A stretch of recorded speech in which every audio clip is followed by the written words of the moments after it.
ప్రభునందు నాకు అత్యంత మిక్కిలి ప్రియమైనటువంటి దేవుని బిడ్డలారా, ఈ మాటలు మనము జాగరూకులమై ఆలకించాలని మనం చేస్తూ ఉంటున్నాను. మన దృష్టి ఒక ప్రత్యేకమైనటువంటి అంశం మీదకి మనము మరలుకోవాలని మనం చేస్తూ ఉంటున్నాను. ప్రభునందు ప్రియమైనటువంటి వాళ్ళారా, దేవుని యొక్క వాక్యము మనకి శిరోధార్యము అనే మాట ఎప్పుడు కూడా మర్చిపోకూడదు. మనము దీవించబడుతున్నామంటే దేవుని వాక్యము మనలో పనిచేస్తూ ఉన్నది.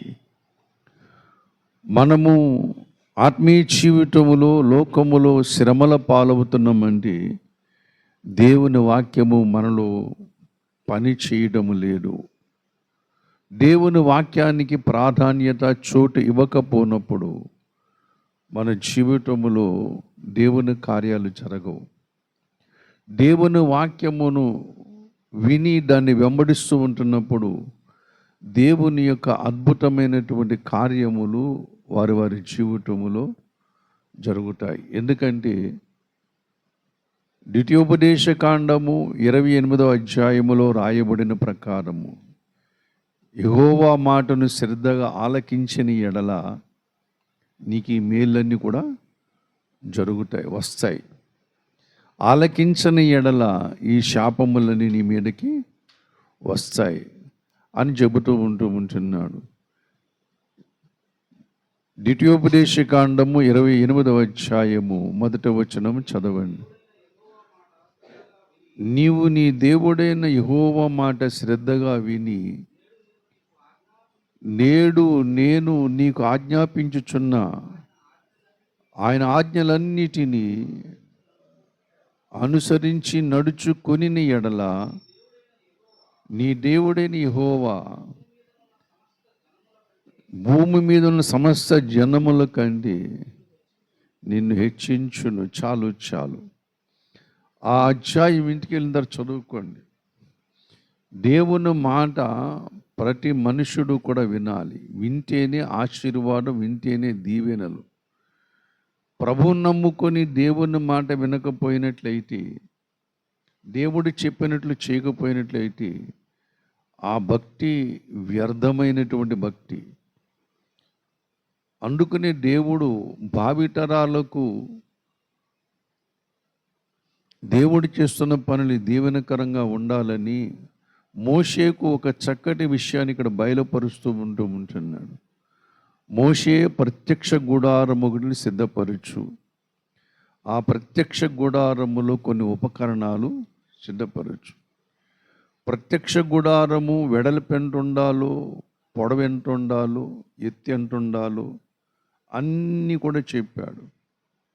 ఎన్నెన్ని స్తంభాలు పెట్టాలో, చుట్టూరు ఎన్ని స్తంభాలు ఉండాలో అన్నీ కూడా చెప్పాడు. స్తంభాల యొక్క పాదము దగ్గర ఎలా ఉండాలో అది కూడా కొలతలే చెప్పాడు.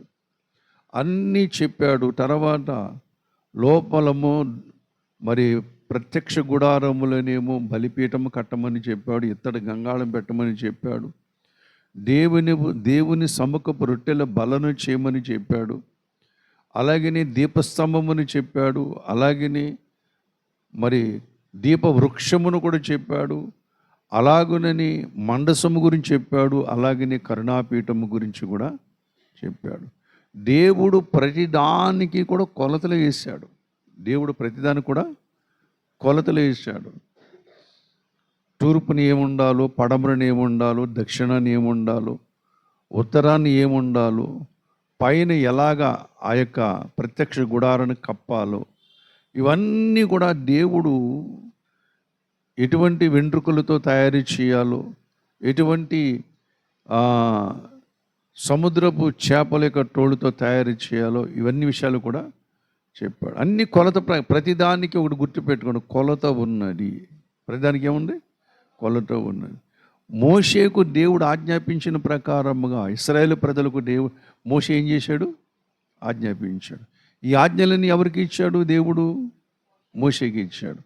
మోషేకి పొందిన ఆజ్ఞలన్నీ ఎవరికి చెప్తున్నాడు? ఇశ్రాయేలుకి చెబుతూ ఉంటున్నాడు.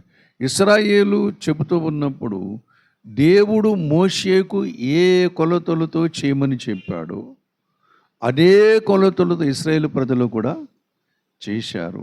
చేసిన తర్వాత దేవుని బిడ్డలారా, దేవుడు అలాగూ చేసి ఉన్నారో లేదని చూడడానికి దిగి వచ్చాడు. దేవుడు అలాగూ చేసి ఉన్నారో లేదని, మోషేకు నేను ఆజ్ఞాపించినట్లుగా చేసి ఉన్నాడో లేడో, అలాగే మోషే ఇశ్రాయేలు ప్రజలకు ఆజ్ఞాపించినట్లుగా ఇశ్రాయేలు ప్రజలు చేసి ఉన్నారో లేదని చూడడానికి వచ్చాడు. చూసినప్పుడు అచ్చు దేవుడు ఎటువంటి కొలతలతో చేశాడో అలాగే మోషే చేశాడని దేవుని యొక్క వాక్యం చెబుతూ ఉంటున్నది. నిర్గమాకాండ 39వ అధ్యాయము 43వ వచనం చూద్దాం, చూడండి.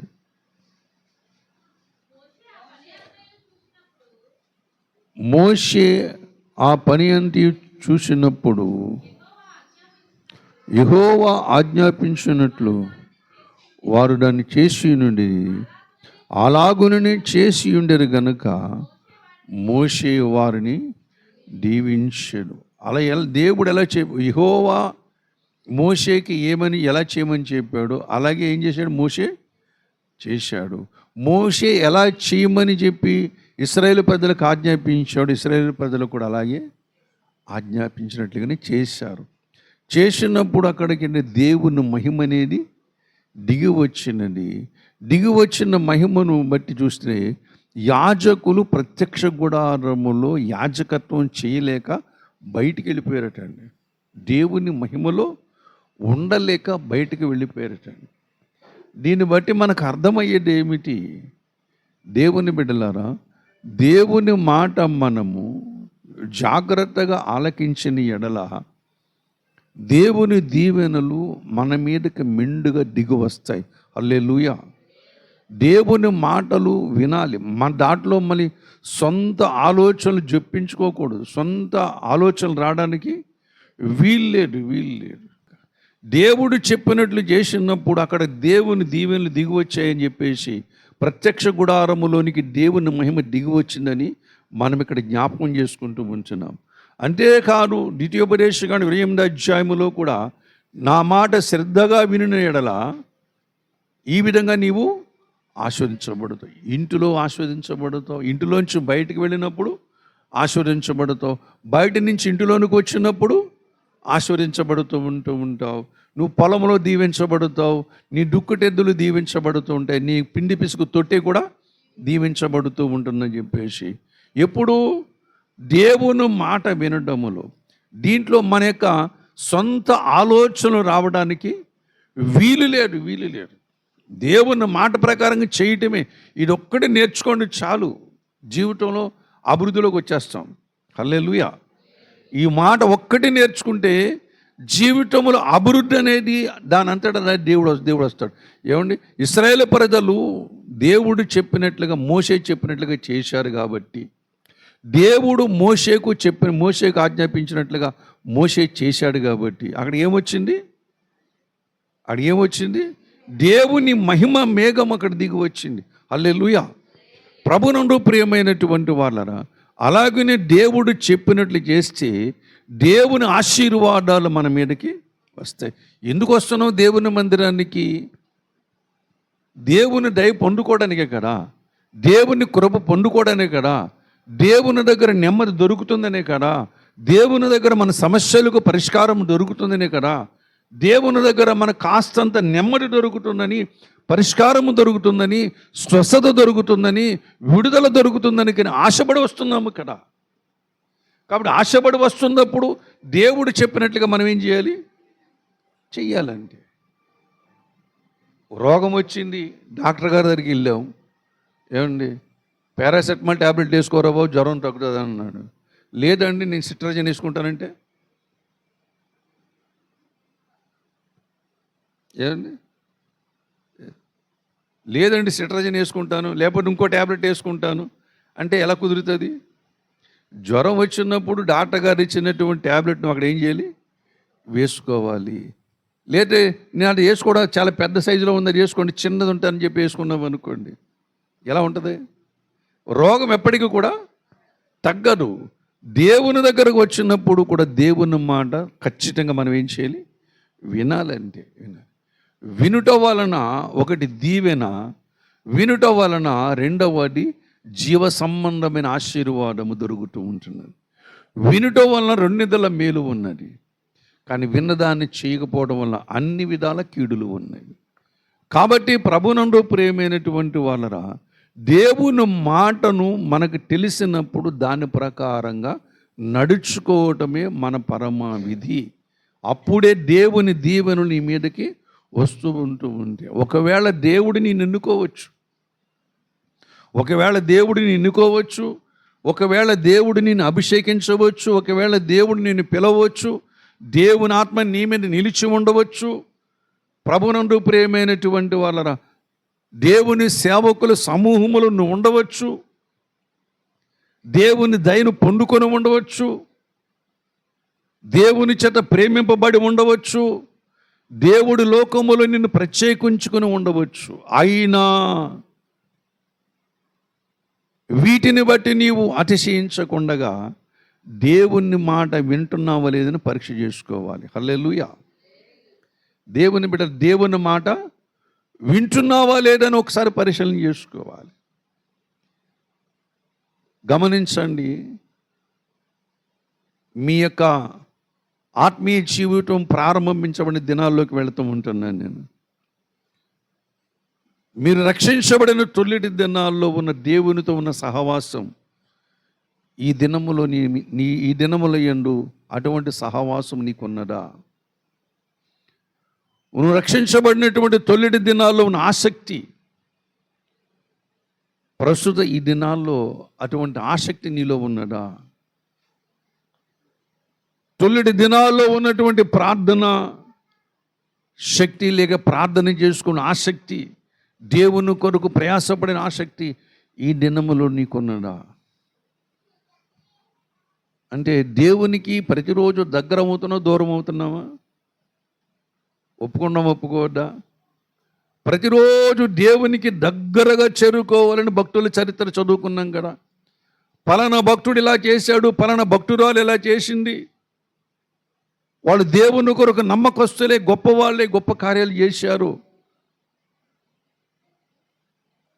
వాళ్ళు వాక్యం విని నేను రక్షించబడ్డాను, వాళ్ళ అద్భుతాలు చూసి నేను ప్రభువుని ఇంకా దగ్గరగా తెలుసుకున్నానని చెప్పేసి విశ్వాసం అధికమైనదా, తక్కువైనదా? అధికమైనది. కానీ ఇప్పుడు మన విశ్వాసము దినదినము కూడా ఏం చేస్తుంది? సన్నగిల్లిపోతూ ఉంటుంది. మళ్ళీ పైగా మనం ఏమైనా పాటలు పాడుకుంటాం? దినదినంబు యేసుకు దగ్గరగా చేరుతా, అనుక్షణంబు యేసునే నా మదిలో కోరుతా. ఏమని పాడుకున్నా? దినదినంబు యేసుకు దగ్గరగా చేరుతాను, అనుక్షణంబు యేసుని నా మదిలో కోరుకుని. ఈ పాట నిజమేనా? మన ఆత్మీయ జీవితంలో నిజంగా దేవునికి దినదినము దగ్గరగా చేరుతూ ఉంటున్నామా? ఎందుకు దినదినము దేవునికి దగ్గరగా చేరిస్తే దేవుడు దినదినము కూడా ఆమడ దూరములో కనుచూపు మేరలో కనబట్టలేదు మనకి. దినదినంబు యేసుకు దగ్గరగా చేరుకున్నాడు అబ్రహాము. ప్రతిరోజు కనిపెట్టుకుంటూ ఉంటున్నాడు. యేసే వస్తానన్నాడు, నా ఇంటికి వస్తానన్నాడు. మాట ఇచ్చినవాడు, నమ్మదగినవాడు వస్తానన్నాడు. ఎప్పుడు దర్శిస్తాడో, ఎప్పుడు వస్తాడో ఎదురు చూస్తూ ఉన్నాడు. ఎవరు? అబ్రహాము. ఎవరి కొరకు? దేవుని కొరకు ఎదురు చూస్తూ ఉంటున్నాడు. నా ఇంటికి వస్తానన్నాడు ఆయన, నా దగ్గరకు వస్తానన్నాడు ఆయన, నన్ను దీవించడానికి వస్తానన్నాడు ఆయన, నన్ను ఆశీర్వదించడానికి వస్తానన్నాడు ఆయన. ఆయన అబద్ధం ఆడని దేవుడు, మాట తప్పని దేవుడు. నా దగ్గరకు వస్తే ఎదురు చూస్తూ ఉంటున్నాడు. ఒకానొక దినం వచ్చింది, మధ్యాహ్నము ఎండవేళ. అబ్రహాము సింధూర వృక్షం దగ్గర చెట్టు నీడలో ఉండి దేవుని కొరకు ఏం చేస్తున్నాడు? ఎదురు చూస్తూ ఉంటున్నాడు. భయంకరమైన ఎండ. ఆ ఎండల్లో ప్రభునందు ప్రియమైనటువంటి వాళ్ళ ఎండమావుల వంటి ఆకారము ఒక మనుషుల ఆకారము, ఎండలో తలతల మెరుస్తూ వస్తున్నారు ముగ్గురు వ్యక్తులు. కలుసుకున్నారు లేదా? దేవుని బిడ్డలారా, దేవునికి దినదినము దగ్గరగా చేరుకోవటం అంటే దేవుని యొక్క ముఖ దర్శనము చేసుకోవటం అంట. అదే దావీదు చెబుతూ ఉంటాడు, దేవునికి ముఖ దర్శనం చేసుకోవాలి. నా భక్తి, నా విశ్వాసము దినదినము దేవునికి దగ్గరగా చేరుకుంటూ దేవుని ముఖ దర్శనము చేసుకోవాలని చెప్పేసి తహటాలాడుతూ ఉంటున్నాడు. ఎవరు? దావీదు, అబ్రహాము కూడా దేవుని ముఖ దర్శనం చేసుకోవాలి. ఇటు భక్తుడు ఎదురు చూస్తూ ఉన్నాడు, ఇటు దేవుడు కూడా ఏం చేస్తున్నాడు? ఎదురు చూస్తూ ఉంటున్నాడు. కీర్తనల గ్రంథం 17వ అధ్యాయం ఆఖరి వచనం చదువుకున్నాను చూడండి. కీర్తనల గ్రంథం 17వ అధ్యాయం. నేనైతే నీతి గలవాడనై నీ ముఖ దర్శనము చేసేదను. నేను మేలుకొనున్నప్పుడు నీ స్వరూప దర్శనముతో నాశను తీర్చుకుందును. నేనైతే నీతి గలవాడనై దేవుని ముఖ దర్శనము చేస్తా. నేనైతే నీతి గలవాడనై అంటూ ఉన్నాడు. మళ్ళీ ఇక్కడ ఒక మాట మనకు అర్థం. నీతి అంటే అర్థం ఏంటి? నీతి ఎలా దొరుకుతుంది? ఏమండి? నీతి అనేది ఎలా దొరుకుతుంది? అది క్రియలలో ఉన్నదా? భక్తిలో ఉన్నదా? లేకపోతే మానవుని జీవితంలో ఉన్నదా? కుటుంబంలో, సంసారం అనే జీవితంలో ఉన్నదా? సమాజంలో ఉన్నదా? ఎక్కడ ఉన్నది నీతి? దేవుడు చెప్తే నీతిమంతుడు లేడు, ఒక్కడునూ లేడు అంటూ ఉంటున్నది. నీతిమంతుడు లేడని దేవుని యొక్క వాక్యం చెబుతూ ఉంటున్నాడు. మరి ఇక్కడ నేనైతే నీతి గలవాడని అంటూ ఉంటున్నాడు అంటే అర్థం ఏమిటి? నీతి ఎక్కడ దొరుకుతుంది? అది మార్కెట్లో దొరికే సరుకు కాదది. అది భక్తిలో దొరికే సరుకు కూడా కాదది. అది క్రియల్లో దొరికే సరుకు కూడా కాదది. ప్రభునందు ప్రియమైనటువంటి వాళ్ళరా, నీతి అనేది ఎక్కడ దొరుకుతుందంటే ఒక్క దేవుని మాట వినటములోని నీతి దొరుకుతూ ఉంటుంది. హల్లెలూయా. అందుకనే మొదటి సమూయేలు గ్రంథములో చెబుతూ ఉంటాడు. సమూయేలు చెబుతూ ఉంటాడు. చదువుకుందాం చూడండి. మొదటి సమూయేలు గ్రంథము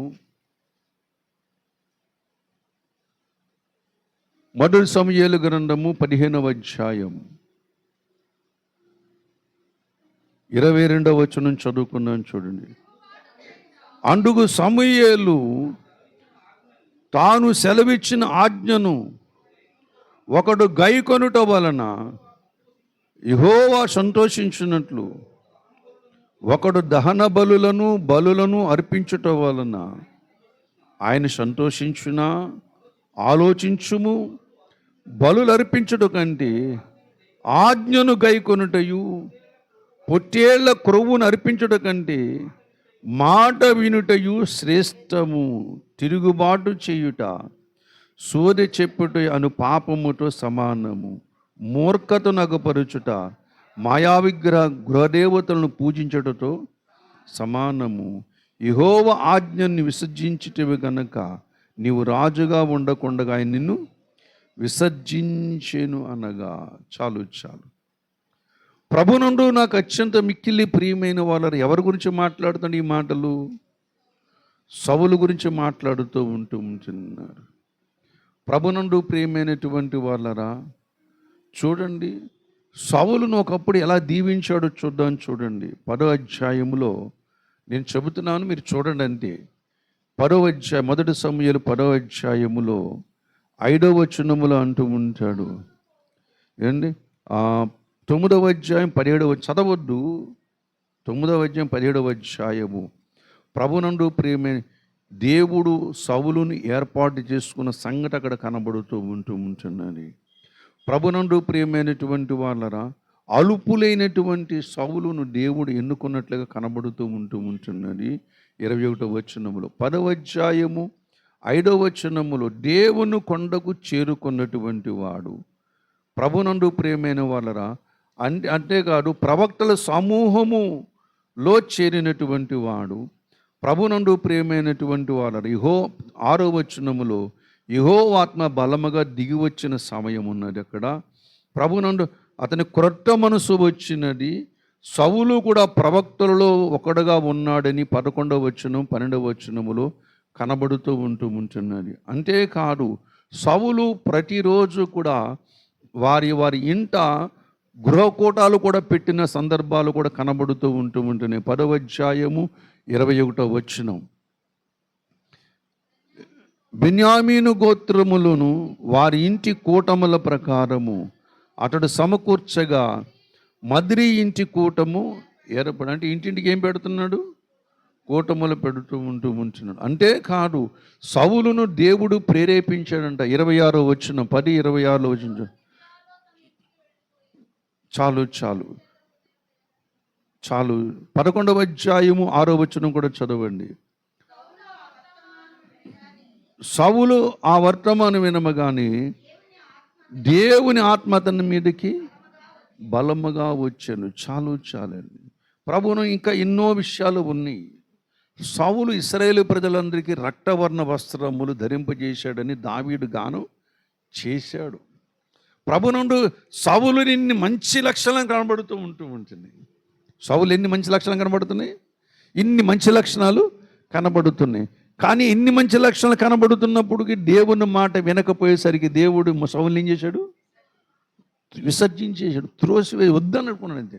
విసర్జించడం అంటే మరలా కావాలని కోరుకునేసరికి ఛాన్స్ అతనికి లేదు.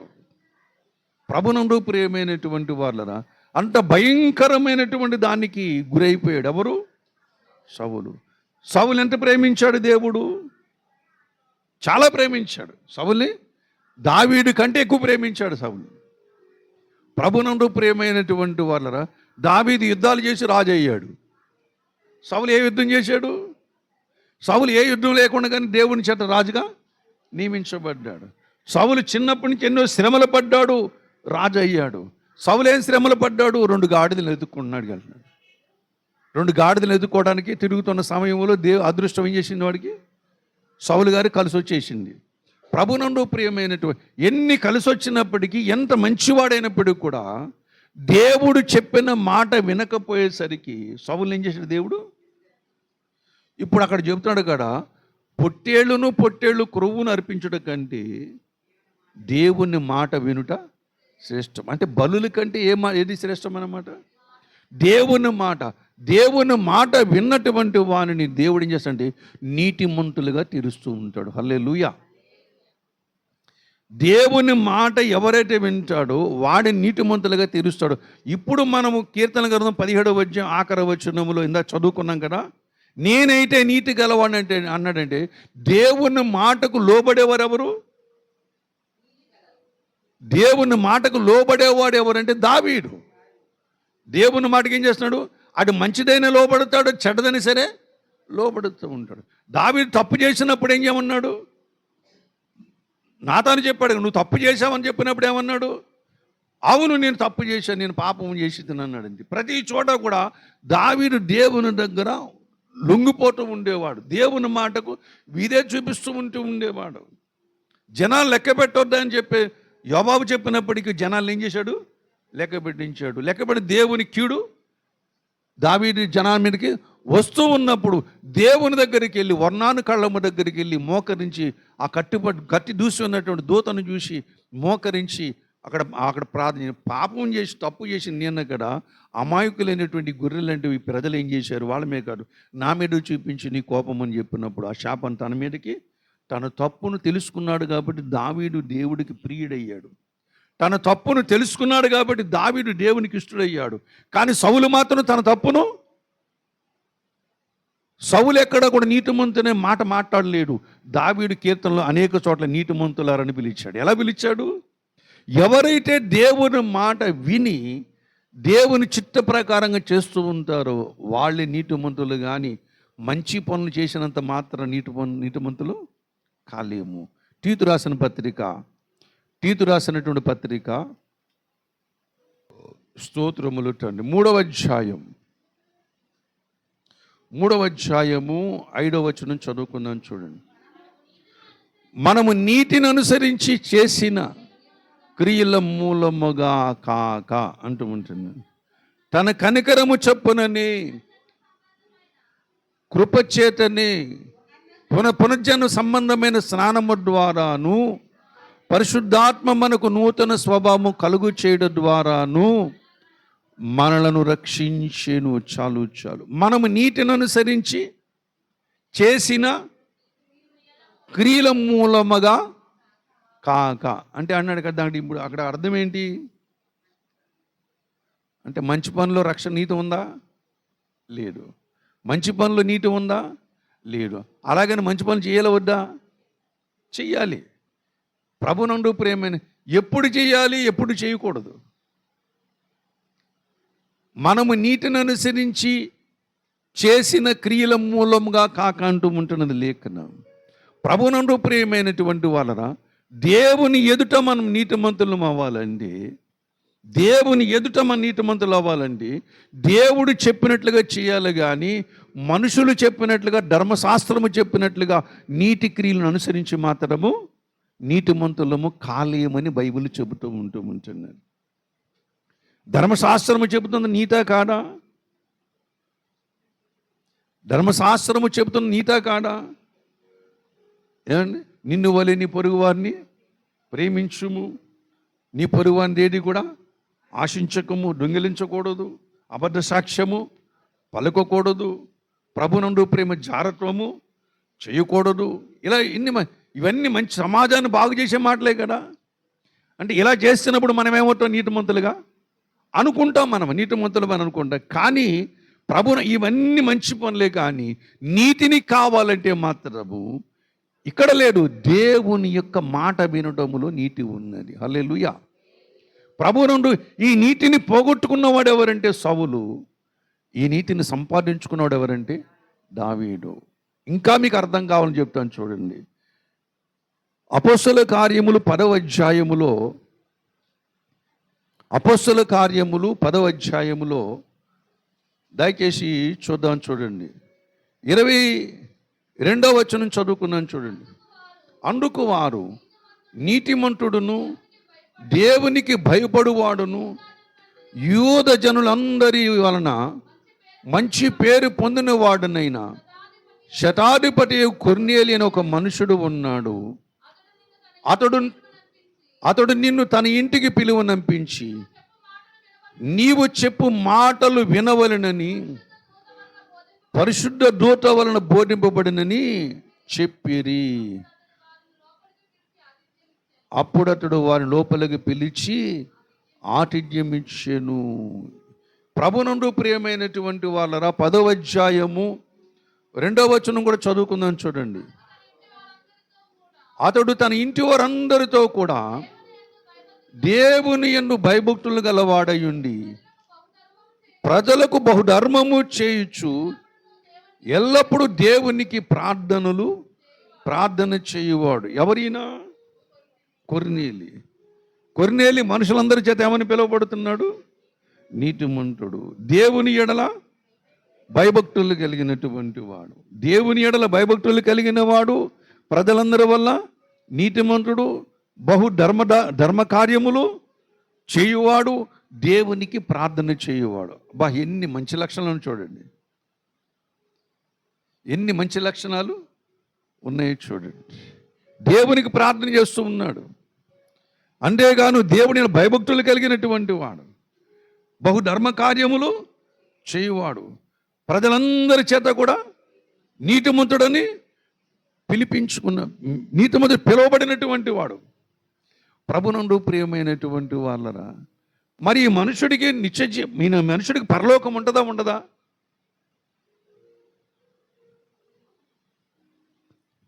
ఇంత చక్కటి సాక్ష్యం వినబడుతుంది కదా. మరి ఈ మనుషుడికి పరలోకం ఉంటుందా ఉండదా? దేవుడు పరలోకం తీసుకెళ్తా? అందుకని దేవుని దూత అతడు ప్రార్థన చేసుకున్న సమయంలో అతని దగ్గరకు వచ్చి, కొర్నేలి, నీ ధర్మకార్యములు, నీ ప్రార్థనలు దేవుని సన్నిధికి జ్ఞాపకార్థముగా చేరినవి కనుక యుప్పేలో నా దాసుడు ఉన్నాడు. యుప్పేలు ఎవరున్నారు? నా దాసుడు ఉన్నాడు. చర్మకారుని ఎంట అతడు వచ్చి ఉన్నాడు. నీవు నీ మనుషుల్ని పంపించి పిలిపించుకో, అతడు నన్ను గురించి నీతో మాట్లాడతాడని చెప్పినప్పుడు వెంటనే లోబడ్డాడు. హల్లెలూయా. వెంటనే ఏం చేశాడు? లోబడిపోయాడు. వచ్చిన తర్వాత అతడు సైనికులు పంపించాడు. సైనికులు తీసుకుని వస్తూ ఉన్నారు. ఈలోగా ఏం చేశాడంటే మొత్తం బంధువులందరినీ కూడా ఇంటికి దగ్గర సమకూర్చేశాడు. ఎంత సద్భక్తుడో చూడండి. ఏమండి, రాహాబు కూడా ఇదే లక్షణం కలిగి ఉన్నది. ఏమండి, ఇశ్రాయేలు ప్రజలు వచ్చేసరికి అందరినీ కూడా సమకూర్చేసుకుంది, బంధువులందరినీ కూడా. అలాగే కొర్నేలు కూడా తన ఇంటి వారందరినీ కూడా ఏం చేసింది? సమకూర్చుకొని పేతురు చెప్పిన మాటలు విని వెంటనే వాళ్ళు ఏం చేశారు? నమ్మి బాప్తిసం పొందారు. నమ్మటం వలన కొర్నేలి నీతిమంతుడుగా తీర్చబడ్డాడు. హల్లెలూయా. అంతవరకు కొర్నేలి ఏం చేస్తున్నాడు తెలుసా? దేవుని బిడ్డలారా, నీతిని ప్రేమించువాడు. హల్లెలూయా. కొర్నేలి దేని ప్రేమిస్తున్నాడు అంటే నీతి కార్యాలు చేస్తున్నాడు, భయభక్తులు కలిగి ఉన్నాడు, ప్రార్థనలు చేస్తూ ఉన్నాడు, ధర్మ కార్యాలు చేస్తున్నాడు. దేన్ని ప్రేమిస్తున్నాడు? నీతిని ప్రేమించటమే కాదు, నీతి నిన్ను ధరించాలి. అది రక్షణ అంటే. నీతిని నువ్వు ప్రేమించడమే కాదు, నీతిని ప్రేమించాలి, కానీ నీతి నిన్నేం చేయాలి? ధరించాలి. అప్పుడు నీ ఆత్మీయ జీవితంలో గొప్ప రక్షణనే దొరుకుతూ ఉంటుంది. యోబు గ్రంథము 29వ అధ్యాయం 14వ వచనం చదువుకుందాం. నేను నీతిని వస్త్రముగా ధరించుకొని యుంటిని గనుక అది నన్ను ధరించెను. హల్లెలూయా. చాలు. అది నన్ను ఏం చేసింది? ధరించి. నేను నీతిని వస్త్రముగా ధరించుకొని నీతిని బట్టి ధర్మకార్యాలు చేస్తున్నాడు. యోబు కూడా దీనులను ఆదరించినవాడు, తల్లిదండ్రులు లేనివాడు తల్లిదండ్రులు అయ్యాడు, గుడ్డివారి కన్నులయ్యాడు, కుంటివారికి కాళ్ళయ్యాడు. ప్రభునందు ప్రియమైనటువంటి వాళ్ళరా, ఇదిగో తన ఎవడైనా సొత్తు అపహరిస్తే ఆ సొత్తుని తీసుకుని వచ్చి మళ్ళీ వాడికి ఇచ్చినవాడు. ఎన్నో గొప్ప కార్యాలు యోబు గురించి రాయబడి ఉన్నాయి. యథార్థతను, ఎన్ని కష్టాలు వచ్చినప్పుడు కూడా యథార్థతను విడిచిపెట్టనటువంటి వాడు. నీతిని ప్రేమించాడు కనుకని దేవుడు యోబుని ఏం చేశాడు? నీతిగా ధరించేశాడు. కాబట్టి రెట్టింపు ఆశీర్వాదాలు మళ్ళీ తిరిగి పొందేసుకున్నాడు. హల్లెలూయా. ప్రభునందు ప్రియమైనటువంటి వాళ్ళరా, మన జీవిత కాలములో మంచి నీతి క్రియలను ప్రేమిస్తూ నీతిని ధరింప చేసేటటువంటిగా మన విశ్వాసమును మనము సిద్ధపరుచుకోవాలి. హల్లెలూయా. అర్థమవుతుంది ఈ మాటలు? నీతి ధరించేట దేవుడు మనల్ని వరించేటట్టుగా మన నీతి కార్యాలు మనం ఏం చేయాలి. ఏమండి, షోలమితి తన గృహాన్ని ఎలాగా అలంకరించుకుంది? దినదినము దగ్గరగా చేరుతున్న వాక్యానికి దగ్గరగా చేరుతున్నారా? రక్షించబడిన తొలి దినాలు బైబిల్ చదవకుండా ఏ ఆహారం కూడా ముట్టుకునేవాళ్ళం కాదు. ఏమండి, బైబిల్ ముందర పొద్దున్న లేవని ఏం చదవాలి? ముందర ప్రార్థన పక్కన పెట్టి ప్రార్థన 2 నిమిషాలు 3 నిమిషాలు చేసేసుకున్న బైబిల్ కొన్ని అధ్యాయాలు చదివేయాలి. ఏంటి, మన చుట్టూ ఉన్న పెద్దలు చూసుకుని, మన తల్లిదండ్రులు చూసుకుని మురిసిపోయేవారు, బైబిల్ చదివేస్తున్నాడు, ప్రార్థన చేసేసుకున్నాడు అని చెప్పేసి. కానీ ఇప్పుడు ఏంటి, ఎక్కడ లేని సోమరతనం, ఎక్కడ లేని దిగంబరత్వను. జీవితంలో సోమరతనం, తర్వాత సమాజంలో దిగంబరత్వం అంటే ఏమీ లేని వాడు. ప్రభునందు ప్రియమైనటువంటి వాళ్ళు ఎంత దారుణంగా విశ్వాస జీవితం కడబరి దినాల్లో తయారైన చూడండి. సిద్ధపాటు ప్రార్థన రమ్మంటే రాలేము, సమాజ కూటాలకు రమ్మంటే రాను, ఆడవారు రావడం కూడా కష్టమైపోతుంది. చూడండి ఎంతలా ఉన్నా మనకి. ఇప్పుడు ప్రభునందు ప్రియమైనటువంటి వాళ్ళరా, ఆడవారు రావడమే కూడా కష్టమైపోతుంది. రాను ఇంకా పలసబడుతుంది. దేవుని బిడ్డలారా, మనుషులు లోక సంబంధమైన వాటిలో చిక్కుకొని, జీవన వ్యాపారంలో చిక్కుకొని, మనశ్శాంతి లేక, నెమ్మది లేక, దేవుని మీద ప్రేమ చల్లారిపోతున్న దినాల్లోకి వెళ్ళిపోతూ ఉంటున్నాం. కాదు కాదు, మరలా మొదటి ప్రేమను రగిలించడానికి దేవుని దగ్గర బోళ్ళంత కావలసిన ద్రాక్షారసం ఉన్నది. ఆ ద్రాక్షారసము దగ్గరికి చేరుకొని మరలా నన్ను బ్రతికించు ప్రభువా, నీ యందు నేను బ్రతుకున్నట్లు, నీ యందు నేను ఉజ్జీవపడినట్లు నన్ను మరలా బ్రతికించు, నన్ను మరలా దర్శించు, సియోను దర్శించినట్లుగా నన్ను దర్శించు ప్రభు అని మన తిరిగి మన ప్రార్థన బలిపీఠాలు కట్టుకోవాలి. షోలమితి అలా కాదు కదా, సిద్ధపడిపోతుంది. షోలమితి, నా ప్రియుడా నా ఉద్యానవనమునకు ఏతించుము అంటూ ఉంటున్నది. మన అనగలమా మాట? మనం అనగలమా మాట? దేవుని బిడ్డలారా, ద్వితీయోపదేశ కాండము 23వ అధ్యాయము 14వ వచనం చదువుకుందాం. చూడండి.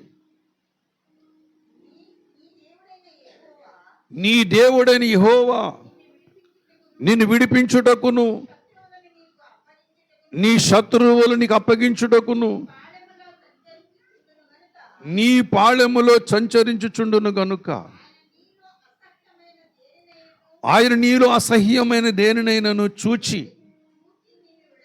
నిన్ను విడవకుండానట్లు నీ పాళెము పరిశుద్ధముగా ఉండవలెను. నీ పాళెము పరిశుద్ధముగా ఉండవలెను. రావాలని కోరుకుంటున్నా, వస్తున్నాడైనా వద్దామనుకుంటే నీ పాళెం ఎలా ఉండాలన్నాడు ఇక్కడ. నీలో అసహ్యమైనది ఏది కనబడకూడదు. నువ్వు యేసుప్రభు పిలుస్తున్న ఇంటికి వస్తానంటున్నాడు. ఆయన వస్తాననుకున్నప్పుడు ప్రభునందు ప్రియమైనటువంటి వాళ్ళరా, మన పాళెం ఎలా ఉండాలంట? పరిశుద్ధముగా ఉండాలి. అందులో దేవునికి ఇష్టమైనది ఏది కూడా, ఇష్టము కానిది ఏది కూడా ఉండకూడదు. అటువంటప్పుడు ఇంటికి ఏం చేస్తాడైనా? వస్తాడు. పిలిస్తే వచ్చేట్లు రావట్లేదంటే కారణం ఏంటి? పిలవంగానే రావడం లేదు, కారణం ఏమిటి? ఒక పక్కన పైన ఎండ వేడి, భూమి మీదేమో ప్రభునందు ప్రేమ, ఎన్ని కష్టాలు, జీవితం నెమ్మది లేదు. రమ్మను కోరుకుంటున్నాం. రవయ్యా యేసయ్యా నా ఇంటికి, నీ రాకకై నేను వేచియుంటిని. రవయ్యా యేసయ్యా నా ఇంటికి, నీ రాకకై నేను వేచియుంటిని. దేవుని బిడ్డలారా, యేసయ్య రా నా ఇంటికి అని పిలుస్తున్నాం మనం. కానీ వద్దామనుకుంటే ఆయనకి నీకే అడ్డొచ్చేసింది. 59 యెషయాగ్రంథం 59 అడ్డొచ్చేసింది. రక్షింపనేరకొయినట్లు యెహోవా హస్తము కురిచ కాలేదు, విననేరకొయినట్లు అని చెవులు మండము కాలేదు. మీకును మీ దేవునికి నడ్డుగా, మీ దేవునికి మీకును మీ పాపములు అడ్డుగా వచ్చేసి అవిధేయత, అవిశ్వాసము, దేవుని మాట వినని టెంపరతనం. ఆయనతోనే పలికించాడా? మాతో పలికించలేదు. ఆయనే సేవకుడా? మేము సేవకులం కాడా? ఆయనే ప్రార్థనా పరుడా? మేము ప్రార్థనా పరులం కాడా అని ఒక టెంపరతనం వచ్చేసింది. దేవుడు ఆయనతోనే మాట్లాడా? నాతో మాట్లాడలేదా? దేవుడు ఆయనే రక్షించాడా? నన్ను రక్షించలేదా? ఎవరన్నారు అలాగా? మీరు అనలేరు. మిరియాము అన్నది. మిరియాము అహరోన్ అన్నారు. ఎవరి మీద? మోషే మీద. ఆత్మాభిషేక్తులు అన్నారా, లేదా ఆత్మాభిషేకం లేని వాళ్ళు అన్నారా? అభిషేకం ఉన్న వాళ్ళే అన్నారు. దేవుని బిడ్డలారా, ఎందుకు విధేయత చూపించలేదు అక్కడ? కొంచెము దేవునికి దగ్గర, కొన్ని విషయాలు దేవుని దగ్గర తెలుసుకున్న తర్వాత, దేవునికి దగ్గరైన తర్వాత, ప్రార్థనలో కానీ విశ్వాసంలో కొన్ని దగ్గరైన తర్వాత ఎక్కడ లేని టెంపర్తనం వస్తుంది విశ్వాసికి. అక్కడ జాగ్రత్త పడండి. లోకంలో ఉన్న సామెత మరి నిజమో కాదో నాకు తెలియదు, కానీ నాకు చాలా ఇష్టమైనటువంటి మాట. ఎదిగే కొద్ది ఒడుగుతూ ఉండాలి. కానీ ఎదిగే కొద్ది మనకేమొస్తుంది? కొంచెం షార్ట్ టెంపర్లు వచ్చేస్తూ ఉంటాయి. కొంతమంది చూడండి, మాట్లాడుతున్నప్పుడు చిన్న మాట మాట్లాడుతున్నప్పుడు ఎన్ని షార్ట్ టెంపర్ ఎమ్మని కోపము శిఖరాగ్రంకి వెళ్ళిపోతూ ఉంటుంది. మనుషులు వాళ్ళని సాధువు చేయలేరు, కానీ దేవుడైతే ముక్కు పిండి చెవి మేలేసి ఏం చేస్తాడు? ఎంత చక్కగా సాల్వ్ చేస్తూ ఉంటాడు. నువ్వు చేసిన పనులని ఎదుటి తీసుకుని వచ్చి ఒక్కొక్క దాన్ని కూడా జ్ఞాపకం చేస్తూ ఉంటాడు. దేవుని మాట వినలేదు కాబట్టి. అందుకని అన్నాడు, నా మాట వినకపోవుట నీ బాల్యము నుండి నీకు వాడుక. దేవుని బిడ్డలారా, క్రైస్తవులు మనం క్రిస్మస్ చేయాలంటే లైటింగ్లు పెట్టి, ఏమండి, మంచి మంచి భోజనాలు పెట్టి, మంచి మంచి టెంట్లు వేసి, మంచి మంచి లైటింగ్లు ఇవన్నీ కూడా పెట్టి, ఫోకస్ పెట్టి, డ్యాన్స్ ప్రోగ్రాంలు పెట్టి ఎంతని చేసేస్తారండి క్రైస్తవులు. అవసరమైతే దేవుని కొరకు లక్షలు పెట్టి గోపురాలు కట్టిస్తారు. లక్షలు పెట్టి, కోట్లు పెట్టి గోపురాలు కట్టిస్తూ ఉంటారు. కానీ దేవుని మాట వినమంటే, అరే మారు మనసు పొందరా బాబు అంటే, మారు మనసు పొందటం ఏంటి? పొందేశాను ఎప్పుడో.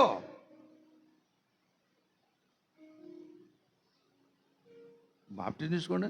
బాప్టిజం తీసుకోవాలా? మరి సిలువ దొంగ బాప్టిజం తీసుకున్నాడా అని ఎక్కడెక్కడికి వెళ్ళిపోతూ ఉంటారు. సౌలుకి ఎప్పుడు కూడా సింహాసనము దృష్టిలో ఉన్నది. సౌలుకి ఎప్పుడు కూడా తన కుటుంబ బిడ్డలు సింహాసనం ఉండాలని దృష్టిలో ఉన్నది. సౌలుకి ఎప్పుడు కూడా ప్రజల యొక్క సేవన కావాలి, నన్ను వాళ్ళు సేవించాలి, నేను వాళ్ళు పరిపాలించాలని అహం సౌలు జీవితంలో ఉన్నది. యెహోవా సౌలుని ఎడబాశాడు. సమూయేలు కూడా సౌలు మనెన్నడూ కూడా కలుసుకోలేడు. మనెన్నడూ కూడా కలుసుకోలేదండి. ప్రభునందు ప్రియమైనటువంటి వాళ్ళరా, దేవుని మాట వినటములో నీతి ఉన్నది. హల్లెలూయా. దేవుని మాట వినటములోనే స్వస్థత ఉన్నది. దేవుని మాట వినటములోనే స్వస్థత ఉన్నది. దేవుని మాట వినటములోనే రోగశుద్ధి ఉన్నది. దేవుని మాట వినటములోనే రక్షణ ఉన్నది. దేవుని మాట వినటములోని సర్వ సమృద్ధి ఉన్నది. అందుకని యేసుప్రభువు వారు అన్నాడు కదా, ప్రభువా ప్రభువా నన్ను పిలుచుట ఎందుకు? నా మాట వినకుండా నన్ను ప్రభువా ప్రభు అని పిల్లడు దేనికి అంటూ ఉంటున్నాడు. దేవుని బిడ్డలారా, దేవుని మాట వినాలి. 2-3 వచనాలు చెప్పి నేను ముగించేస్తాను. పరిశుద్ధ గ్రంథములో నుండి. ప్రభునందు ప్రియమైనటువంటి వాళ్ళరా, లూకాసు వార్త 17వ అధ్యాయం 12వ వచనం చదువుకున్నాను చూడండి. ఆయన ఒక గ్రామములోనికి వెళ్ళుచుండగా 10 మంది కుష్ఠరోగులు ఎదురుగా వచ్చి దూరమును నిలిచి, యేసు ప్రభువా మమ్మను కరుణించుమని కేకలు వేసిరి. ఆయన వారిని చూచి, మీరు వెళ్ళి మిమ్మల్ని యాజకులకు కనుపరుచుకునుడని వారితో చెప్పాను. వారు వెళ్ళుచుండగా వారు శుద్ధులయ్యేది. ఎవరు కనుపరుచుకోమన్నాడు? దేవుడు యాజకులు కనుపరుచుకోమన్నాడు. ఇక్కడ మాట 10 మంది దేవుని మాట విన్నారు కదా. విన్న తర్వాత 10 మంది కూడా యాజకుల దగ్గరికి వెళ్ళలేదా? వెళ్ళలేరు. మధ్యలోనే ఏం చేసిన వాళ్ళకి స్వస్థత కలిగింది కదా. దేవుని బిడ్డలారా, ఎలా కలిగింది? దేవుని మాట, అంతే. హల్లెలూయా. దేవుని మాట. యేసు ప్రభువు వారు అంతకుముందు ఎంతోమంది గుడ్డివాడిని బాగు చేశాడు. ఒక గుడ్డివాడు కూడా వచ్చాడు. ఆ గుడ్డివాడి దగ్గరికి వచ్చేసి నేల మీద ఉమ్మేసి ఆ మూలాన్ని ఏలిపెట్టి దాన్ని మట్టిని బురద చేసి, ఆ బురద ఏం చేశాడు? వారు కళ్ళుకు పూసి ఏమన్నాడంటే, ఒకరి దగ్గర ఎఫాతా అన్నాడు, ఇంకొక దగ్గర ఏమన్నాడు తెలుసా? నువ్వు సిలోయము కోనేటికి వెళ్ళి కడుక్కోమని చెప్పాడు. వాడు వెళ్ళుచుండగా, వాడు సిలోయము కోనేటికి వెళ్ళుచుండగా స్వస్థపరచబడ్డా? కడుక్కున్న తర్వాత స్వస్థపరచబడ్డా? కడుక్కున్న తర్వాత స్వస్థపరచబడ్డాడు. హల్లెలూయా. ఇక్కడ దేని బట్టి జరిగింది? మాట. దేవుని మాట. దేవుని మాట ప్రకారంగా మనం చేసినట్లయితే, విన్నట్లయితే, దేవుని బిడ్డలారా, దేవుడు చెప్పినట్టు నువ్వు చేసినట్లయితే నీ జీవితములో దేవుని కార్యాలు, అద్భుత కార్యాలు చూడగలుగుతూ ఉంటావు. ప్రభునందు ప్రియమైనటువంటి వాళ్ళరా, దేవుని బిడ్డలారా, అనేక మార్లు మన మనసు దేవుని కార్యాలకి వివేదిస్తూ ఉంటుంది. ఆ విభేదించినప్పుడే నువ్వు ఆలోచన చేసుకోవాలి, ఇది విభేదిస్తుంది కాబట్టి దీని మాట వినకూడదని. ఇది దేవుని మనసు కాదు. ప్రభునందు ప్రియమైనటువంటి వాళ్ళు ఎన్నో విషయాలు చెప్పగలరు. నయమాను కుష్ఠరోగి ఉన్నాడు. నయమానికి ఏంటంటే ఆ రాజుగారు లెటర్స్ పంపించారు ఇజ్రాయెల్ రాజుకి. ఆ ఇజ్రాయెల్ రాజు ఏమనుకున్నాడంటే నేనేమైనా దేవుణ్ణేటని బట్టలు చింపుకున్నాడు. వాడు కలహానికి నన్ను కాలు దువ్వుతున్నాడు, ఈయన దేవుణ్ణి స్వస్థపరచడానికంటే ఆ ప్రక్కన చెప్పారు, లేదయ్యా మన దేశంలో ప్రవక్త ఉన్నాడు కదా, ప్రవక్త దగ్గరికి పంపిద్దామని. ఆ ప్రవక్త దగ్గరికి వెళ్ళాడు. తర్వాత ఆ ప్రవక్త దగ్గరికి వెళ్ళిన తర్వాత అన్నాడు కదా, ఆ ప్రవక్త అన్నాడు కదా, నువ్వు యోర్దాను నదిలోకి వెళ్ళి 7 మార్లు మునగమన్నాడు. అప్పుడు నయమాను కుష్ఠరోగికి ఏమొచ్చింది? వీడు ఒంట్లోనే రోగం ఉంది. ఆ రోగానికి తోడు ఏంటి? ఏమండి, వీడు ఒంట్లో రోగం వదిలించుకుందని వచ్చాడు కదా. వచ్చిన తర్వాత ఆ యొక్క ప్రవక్త చెప్పినట్టు చెయ్యాలి కదా. ప్రవక్త ఈడేమనుకున్నాడంటే, ఈయన సొంత ఆలోచించాడు. ఏమనుకున్నాడంటే ఆ ప్రవక్త ఇంట్లోంచి బయటకు వస్తాడు, వచ్చిన తర్వాత నన్ను బల్ల మీద పరుండబెడతాడు. పరుండబెట్టిన తర్వాత వాడి చేతిలో వాడి చేతిలో ఉన్నట్టే ప్రవక్త చేతిలో ఉన్న జూలో ఏదోటి ఏమండి చక్కటి దాంట్లో నా శరీరం మీద ఎలాగ అలా ఆడిస్తాడు అని చెప్పేసి అనుకున్నాడు. తీరమూసి ఇక్కడ ఏం చెప్పాడు? ఇక్కడ వీడి మనసులో అన్నమాట. మళ్ళీ ప్రవక్త ఏమన్నాడు అక్కడ, నువ్వు వెళ్ళి యోర్దాను నదులు 7 మార్లు మునగమని చెప్పాడు. మళ్ళీ ఇంకో మనసు వచ్చేసింది, చిచ్చి అదంతా డ్రైనేజీ. ఇప్పుడు ఎవడన్నా రోగంలో వచ్చాడు హైదరాబాద్ వెళ్ళి హుస్సేన్ సాగర్లో మునగరన్నారు అనుకోండి, ఎవడన్నా మునుగుతాడా? అంటే పక్కనే మూసీ నది ఉంది కదా, అక్కడికి వెళ్ళి మునగమనొచ్చు కదా. మూసీ నది ఉంది, కృష్ణా నది ఉంది, గోదావరి నది ఉంది, యమునా నది ఉంది. ఆ నదుల్లో మునగమంటే మునుగుతాం కదా. కాశీ నది ఉంది, మంచి నదులు కదా. కానీ ఏ నదిలో మునగమన్నాడు? వెళ్ళి ఈ ఆర్డి ప్రసాద్ వెళ్ళి హుస్సేన్ సాగర్లో మునగరా బాబు అంటున్నాడు. అక్కడ అంత డ్రైనేజ్ వాటర్ అంతా. కనీసం ఆ నీటిని అలా చూడడానికి కూడా ఇష్టం ఉండదు మన కళ్ళకి. ఎండ దృష్టి మళ్ళించుకుంటాం, అంత బురదమయంగా ఉంటుంది అంతా. సకల దరిద్రం అంతా కూడా అక్కడ ఆ నదిలోనే ఉంటుంది. ఇప్పుడు ఆ నదిలోకి వెళ్ళి మునగమని చెప్పాను అనుకోండి, ఎవడ మునుగుతాడా? అలాగే ఉంది ఇక్కడ నయమాను స్థితి. పరప్పర నది ఉన్నది, ఇంకా 3 నదులు, మంచి నదులు, పుణ్య నదులు ఉన్నాయి. ఆ నదుల్లో మునుగామంటే మునుగుతాను కదా అని చెప్పేసి కోపగించి వెళ్ళిపోతున్నాడు. ఒకటి కోపం ఉన్నది, రెండవదిగా రోగం ఉన్నది, మూడవదిగా తలలో ఉన్న తిక్క కూడా ఉన్నది. అప్పుడు నాలాంటి సైనికుడు ఎవడో పక్కన ఉన్నాడని అప్పుడు అన్నాడు కదా, నా యజమానుడా,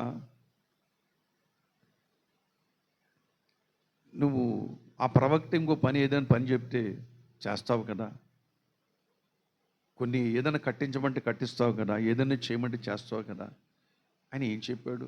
ఆ నదిలోకి వెళ్ళి మునగమన్నాడు. ఒకసారి మునిగితే పోదు కదా అని చెప్పేసి అన్నప్పుడు, అప్పుడు ఆ సైనికుడు చెప్పిన మాట నయమాను విని 7 సార్లు ఏం చేశాడట? నదిలో మునగా 7వసారి అతని దేహం ఏమైంది? పసిపిల్ల దేహం వలె తయారైపోయింది. హల్లెలూయా. దేవుని బిడ్డల మాట వినుటో వలన, ఈ మాట ఎప్పుడు మర్చిపోకండి. నేను అనేకసార్లు దేవుని మాట వినలేదు. ఎప్పుడెప్పుడు వినలేదు, అన్నిసార్లు కూడా పైకి వెళ్ళిపోయి అర్ధరాత్రి వాళ్ళు ఏడ్చాను దేవుని దగ్గర. ఏడ్చినప్పుడల్లా నాకు విడుదల దొరికింది. ప్రభునందు ప్రియమైనటువంటి వాళ్ళరా, దేవుని దగ్గర సరి చేసుకోవాలి. దేవుని మాట వినడానికి మనము ప్రయత్నం చేయాలి. అందుకని అన్నాడు కదా, నా మాట విని నన్ను పంపిన వాని యందు విశ్వాసం ఉంచువాడు నిత్య జీవము గలవాడు, వాడు తీర్పులోనికి రాక మరణములో నుండి. ఎంత అద్భుతమైన రక్షణ సంకల్పమును దేవుడు సిద్ధపరిచాడు చూడండి. ఎవరి మాట వినాలి? నా మాట విని, యేసయ్య మాట వినాలి. హల్లెలూయా. ఎవరి మాట వినాలి? యేసయ్య మాట వినడం నేర్చుకున్నాం అనుకోండి, ప్రభు నుండి ఈ 100 రూపాయలు ఖర్చు పెడుతున్నప్పుడు కూడా ఆలోచన చేస్తూ ఉంటాం. నీకు ఇవ్వబడిన ప్రతి ఆశీర్వాదం గురించి కూడా ఆలోచన చేస్తూ ఉంటావు. యేసు మాటను ఎప్పుడైతే పెడచెవిని పెడతావో నీ సొంత ఆలోచనలు పనిచేస్తూ ఉంటాయి. యేసయ్య మాట విని ధన్యులమవుదాము రండి. నా మాట విని నన్ను పంపిన వారిని విశ్వాసం ఉంచాలి. ఎవరి మాట వినాలి? యేసయ్య మాట. విడిచిపెట్టమంటే విడిచిపెట్టాలి, పట్టుకోమంటే పట్టుకోవాలి. మనకేం తెలుసు? పట్టుకోవడం తెలుసు, విడిచిపెట్ట మాత్రం మనకి అసలు తెలియదు. ఎందుకు చేయలే పని? ఎందుకు విడిచిపెట్టాలి? మాటకు మాట ఇచ్చేద్దు, మాటకు మాటే ఇచ్చేయాలి. మళ్ళీ బాకీ ఉండిపోతాం, కడుపు పోదు లేకపోతే. ఇది మన ఆలోచన. కానీ విడిచిపెట్టమన్నప్పుడు విడిచిపెట్టడమే మనకి చేత కాదు. ఏం చేత కాదు మనకి? విడిచిపెట్టం. మనిషి గురించి ఒక సామెత ఉంది. లోకంలో మనిషి కోతి కంటే చెడ్డోడట. మనిషి కోతి కంటే చెడ్డోడటండి. ఎందుకన్నారా మాట నేను అనుకున్నాను చాలాసార్లు. ఎందుకంటే కోతికి ఒక అలవాటు చేసామనుకోండి, రోజు డబ్బాలో బఠానీలు పెట్టానుకోండి, రోజు డబ్బాలో వచ్చి బఠానీలు తీసుకెళ్తాడు అనమాట. ప్రాక్టికల్గా చేసి చూడండి కాబట్టి మీ ఇంటి దగ్గర ఒక డబ్బాలో కానీ బఠానీలు వేసి పెట్టి కానీ గుప్పుడు తీసుకుని పట్టుకుపోతాడు. మళ్ళీ డబ్బా మూట పెట్టి మళ్ళీ మరుసటి రోజు అక్కడే పెట్టండి, మళ్ళీ గుప్పుడు తీసుకెళ్ళేలాగా పట్టుకుపోతాడు. అలా కొన్ని రోజులు చేసిన తర్వాత ఆ డబ్బా నుండి నిప్పులు పోయింది. ఆ డబ్బా నుండి ఎర్రని నిప్పులు పోయింది. అది డబ్బా దగ్గరికి వచ్చేసేసి ఆ నిప్పులు పట్టుకుంటుంది, కానీ పట్టేసుకుంటుంది, కానీ గుప్పుడు లోపలికి రాదు. కానీ ఈ నిప్పులు విడిచిపెట్టడం చేతకద్దానికి, నిప్పులు విడిచిపెట్టడం చేతకద్దానికి. ఈ నిప్పులు విడిచిపెడుతుంది, కేర మీద కొట్టుకుంటుంది. అంటే ఇది నిప్పులు రా బాబు కాలిపోతుందని చెప్పి విడిచిపెడుతుంది.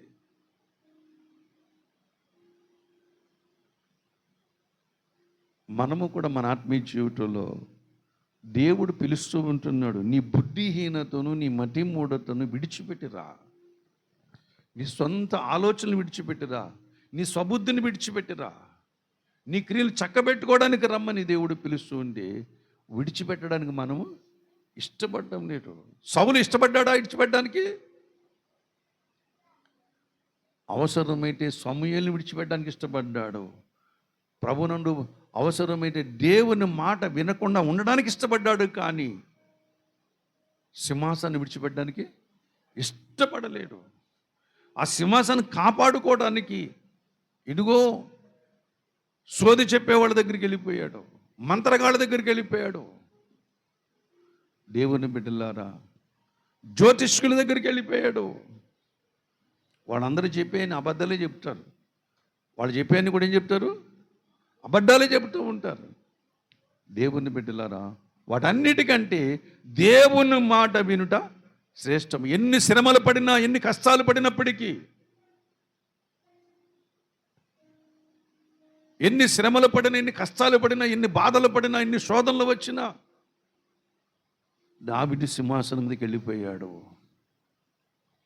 దావీదు ఎక్కడికి వెళ్ళిపోయాడు? సింహాసనంకి వెళ్ళిపోయాడు.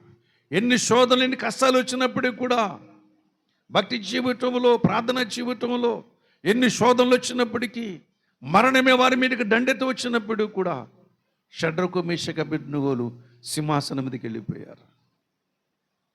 మనుషుల చేత చిత్కరించబడి, అన్నయ్యల చేత ద్వేషించబడి, వెట్టి పనులు చేసుకుని జైల్లోకి వెళ్ళి నిందలు మోసి కష్టాలు పడి ఇన్ని బాధలు పడినటువంటి వాడు దేవుని మాట వినుట ద్వారా ఐటు సింహాసనమును అధిరోహించాడు. హల్లెలూయా.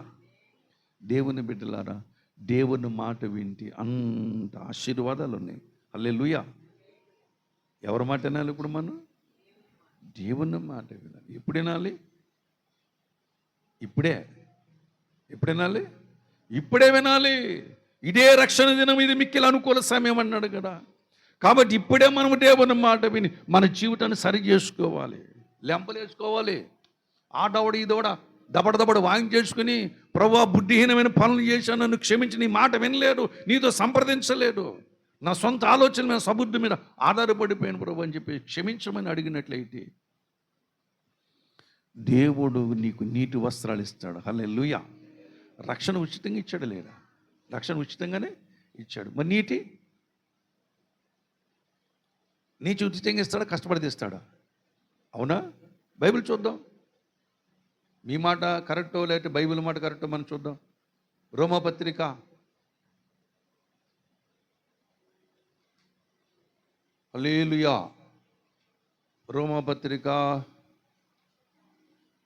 3వ అధ్యాయము 24వ వచనం. కాబట్టి నమ్మువారైన కృపచేతని క్రీస్తు యేసునందలి విమోచన ద్వారా ఉచితముగా నీతిమంతులని తీర్చబడుచు ఉన్నారు. హల్లెలూయా. నీతి ఎలా దొరుకుతుంది? ఉచితముగా. యేసుప్రభు ఉచితంగా ఇవ్వబడ్డా, కొనుక్కుంటూ వచ్చాడు ఆయన. ఏమండి? యేసుప్రభు వారు రక్షణ ఉచితంగా వచ్చిందా, కొనుక్కుంటూ వచ్చిందా? కృపచేతనే రక్షించబడి ఉన్నారు. ఇది మీ వల్ల ఎక్కడుంది? అది బైబిల్లో ఉంది. ఎక్కడుంది అది?